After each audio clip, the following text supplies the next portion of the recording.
Nabadoonada Gobolka Nugaal oo shir jiraayad ku qabtay magaalada Garoowe ayaa baaq u diray dowlad goboleedka Jubbaland waxaana ay kaga hadleen shirkooda jiraayad oo ka dhacay aqalka uu Garoowe ka degan yahay afhayeenka nabadoonada ee Gobolka Nugaal Cabdullaahi Maxamed Jibriil xaalada ka jira magaalada Kismaayo oo ay sheegeen in dad ka soo jeeda deegaanada Puntland lagu hayo barakicin dhanka deegaanka iyo beeraha iyadoona loo adeegsanayo shaati dowladeed waxayna baaq nabadeyn ah u direen madaxweynaha maamulka Jubbaland Axmed Madoobe iyo xukuumadda uu hogaaminayo nabadoonada shirka jiraayad qabtay ayaa kala ah nabadoon Cabdullaahi Maxamed Jibriil Cabdiraxmaan Jaabiri iyo Caaqil Siciid Ismaan Maxamuud Shallayste waxaan rabaa inaan ka hadlo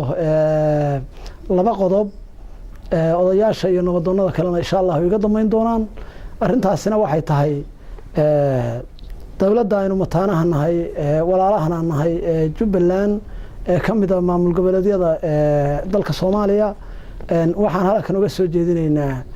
eedayn naga soo gaadhay magaalada Kismaayo maamulka Jubbaland dadka shacabka ah dhibaato ay tirsanayaan oo isdaba joog ah oo arinta markii aanu xaqiijinay oo daba galay dadkii beerahoodii iyo hantidoodii ay ka dhaxleen awoowayaashoodii iyo abayaashood si barakicina oo qaab siyaasadeysana looga barakiciyay iyagiina xabsi lagu guray arintaas oo aanu xaqiijinay isla markaana noqotay mid aad iyo aad aanu uga xumaanay oo aan suuragal ahayn inta kadib waxaan rabnaa inaanu arintaas oo aan isleenahay madaxweynuhu hadduu og yahay sidaa wax uma dhaceen sababtoo ah madaxweynihii ummadda weeye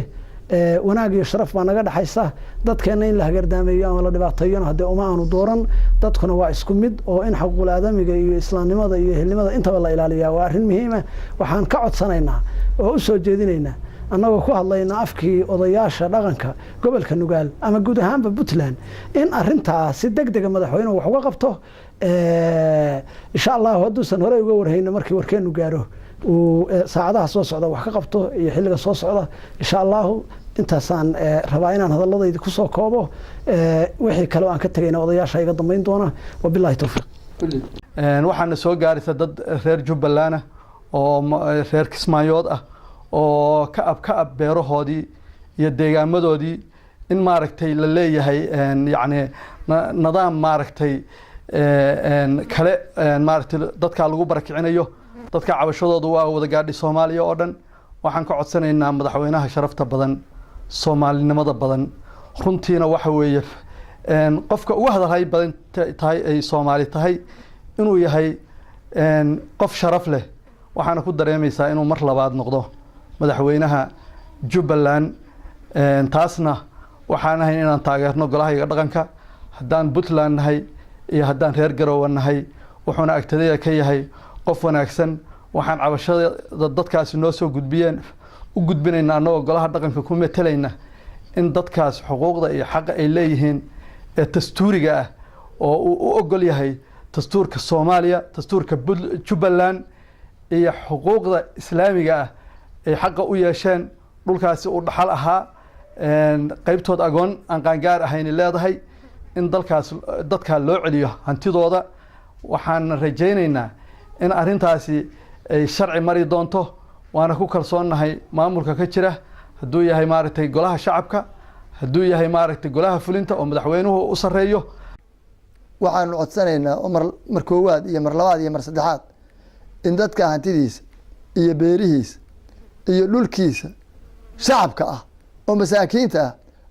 maamulka ay hoos joogaan Jubbaland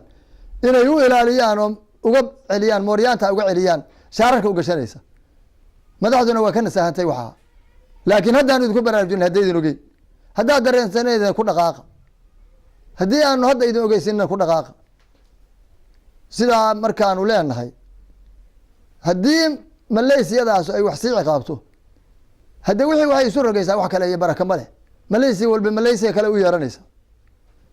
inta haddaan idhi waa mahadsantihiin hadalkana Allah naga aqbalo